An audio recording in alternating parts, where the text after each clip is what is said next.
Muri yeZimbabwe hazvina kumira zvakanaka. Ndauya zvekare ndine nyaya yandiri kusangana nayo panapa iri kuvhundutsa vanhu vazhinji, and inini ndiniwo ndatoitawo kutanga kuvhunduka, ndosaka ndauya nayo.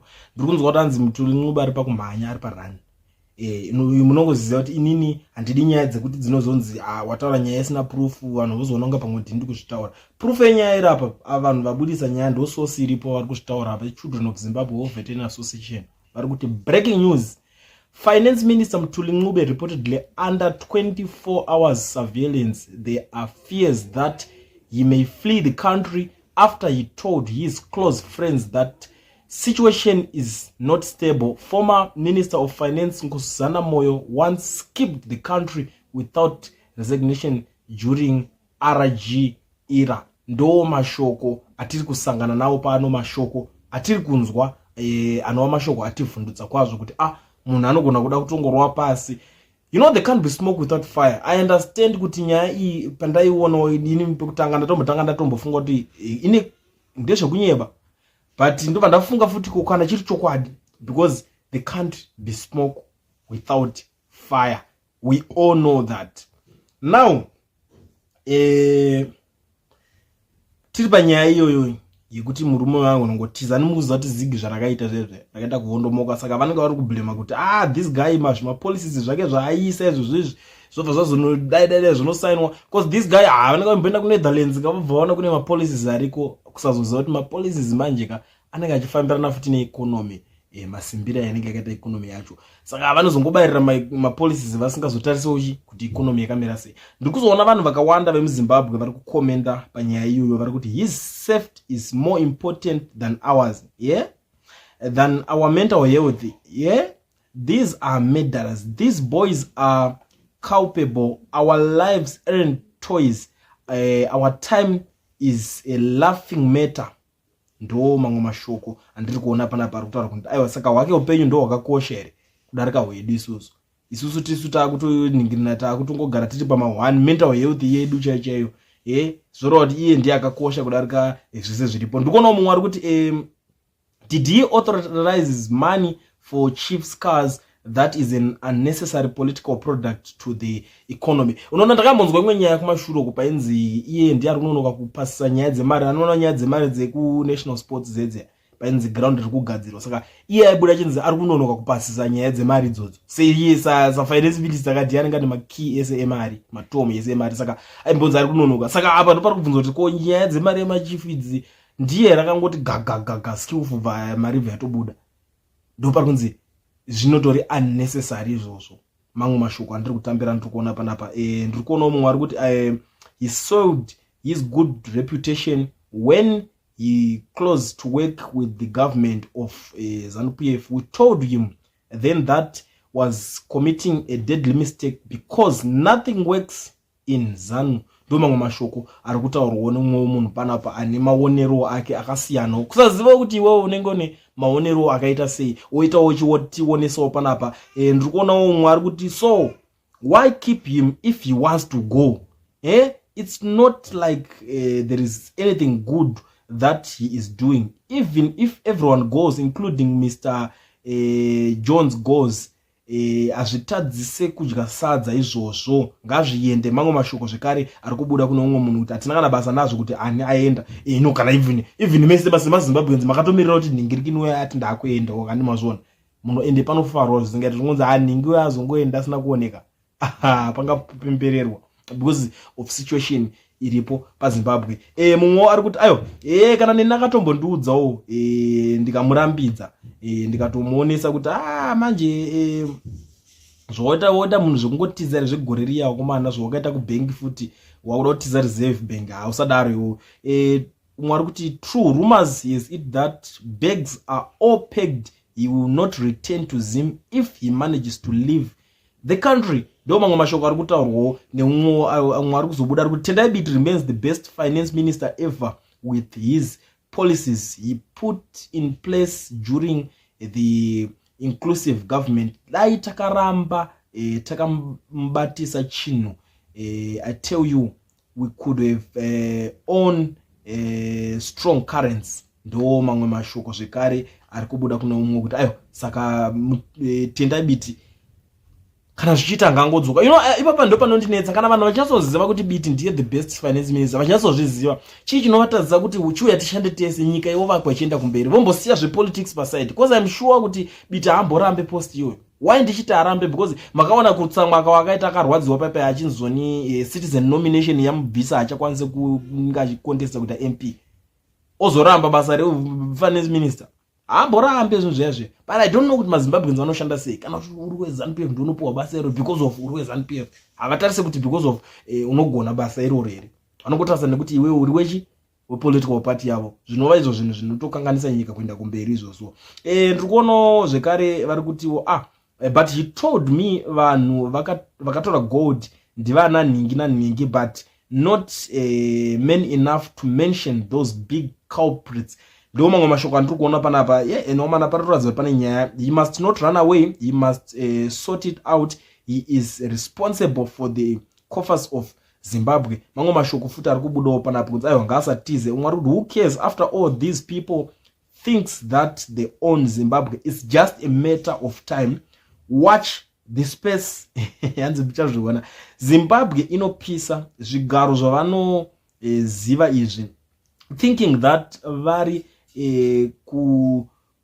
kuvhotesa opposition party nekusvotesa and its supporters, they will actually run away when the time is right. Ndo mamwe mashoko ari kunzi aiwa kutiza vachatiza zvavo ende pavanenge vachishanda. Guys, zvakawanda zviri kutaurika. Unoziva vanhu vanenge vakutanga kukomplaina. It's just that vanhu vemuZimbabwe vakataura zvinhu hazvimbozomboonekwe kuti pari kutaura chokwadi, pari kuita sei. Zvizhinji zvacho zvichitanga zvine mafanizi mukati, but ukatozonyasogara pasi kuongorora nyaya unotozoona kuti aiwa zvinhu zvinenge zvichiitika panenge pachitopisa. Mumwe ari kuti aiwa they must castrate him or arrange an accident for him. Thank you. This must be a lesson. You don't work for ZANU-PF and come out alive. Ndo mamwe mashoko ari kutaurwa panapa kuti aiwa vanofanira kumbomita something kuti chive chidzidzo kune vamwe vanhu vese kuti haungangoshandire ZANU-PF wobuda uri mupenyu uchitoenda freely just like that wakadyawo mari obva watoenda utonza uchadi kushanda basa iroro. Mamwe mashoko atiri kuona panapa ari kutaurwawo nemumwe munhu. Mumwe ari kuti 24-hour surveillance yet he is CIO bodyguards due to his position. Tipe maserious. Mumwe ari kubuda ari kurambirana nazvo kuti aiwa chibomira kutaura izvozvo zvekuti ari under iyoyo surveillance yake 24 hours because iye ari kuchengetwa nemaCIO. Ndo mamwe mashoko ari kubuda panapa. Mr. Barkenbank vajaira sprinting kana zvaoma. Now airports haasi busy, munobatwa faster. Nyaya kumashure yapo pakabvunzika kuti aimbo manager bank chinchibva zvazongonoenda zasi dzakatadza kurana bank. Ndo chimwe nyaya iri kutaurika panapa kuti avajaira kuti vazongoita se vazongotiza. Ndo chimwe nyaya ndiri kuona. Mwari kuti whoever finance minister you can get what from Mars or elsewhere, you will not succeed to work in Zimbabwe banking system where thugs in the names of an elephant in the room are in control and they've looted all hard currency including gold. He is not the problem, leave him alone. Mamwe mashoko ari kubva kune vamwe vari kutobhiliva kuti iye pachake mutuli he is not the problem, kureva kuti vane imwe problem yavanotoziva vanhu ava. It's just that vamwe chati zvimwe zvacho tichatotaura kuti ndikidzioneka problem because of vanhu vacho imimi at the end of the day munenge muri makawati. Takatira kubuda kubudisa zvimwe zvinhu zvine zvitaurika unozosara nyaya yacho yako kunzi wewe ndiwewe uri kudaro, but chokwadi munenge muchiziva unenge vari serious vanenge varipo. Zvimwe zvacho tinozongoti ayo sara yenyu muchiita zvekupfira madhendi izvozvo vanhu vachitoita zvavari kutoita vachifokasa neupenyu hwavo. Mwari kuti yebhengi rake Barken yakambonyura yakwana ka CIO batai munhu ngabeuke mumpedzisane simbi omanaka pakaipa. Mumwe wari kuti this is why the opposition will never win against ZANU-PF because they take their delusional as reality. It's the reason Sanyantwe said ZANU-PF will rule until donkeys grow horns. Mamwe mashoko makukutu ari kubvawo kune mumwe munhu kusazivawo kuti iye chaari kutaura izvi kana kuti chaari kutemba achitaura mashoko akadai so asi ari kutaura kuti ndo imwe nyaya inoita kuti opposition isapapinde irambe ichingotongwa nekuti vanobudisa vachisimbisana zvinhu zvisiko. Saka ndo imwe nyaya inenge iri panapa. Pakashata umwe ari kuti vanhu vanoziva zvese ava guys. So musada kunatsa zvinhu zvakaipa akaitei nezigi rake iroro. They are busy looting chihure akaperera kupi pakanzi buda waita mari tongoti wakutiza mawani. Umwe ari kuti he was an opportunist. You can't put lipstick on pig and expect it to be human. ZANU-PF is a dead pig long abandoned by its owner. Vakubatanzira nyaya yekusiwa kwakazoita bato reacho navaMugabeka kana muchiri kurangarira nyaya mwari kuti so Ziggy like all its predecessors currencies on a free fall on levels. Can someone repost Ntendaibitis critical analysis on why Zig is a disaster from its inception? I'm terminally waiting to hear how Chris Mutsvangwa would doctor and spin it around this time. Nyaya imwe inoitika ndekuda so manje ndakazoona inini vanhu vakaita sana biti for sure vakabuda vachianalyze pamusoro peZiggy kuti aiwa Ziggy richazodona because of chichi wazvona. Nyaya idzodzo zvikazoitika manje ndo pamunozoona vanhu veZANU-PF vanodzoka kuti aiwa these people ndo vanosabotage zvinhu ava. Tina ma sanctions, we are under sanctions. You still remember post yakabudiswa na Nicky Mangwana I think 2 days ago achitaura kuti we are under sanctions. Zvekare zvakanditira funny because ndaiona ana Rutendo Matinyarara nemamwe manewspaper achitaura kuti aiwa ma sanctions abva munyika. Atisina ma sanctions. Kwangosara akatargeta ma individuals.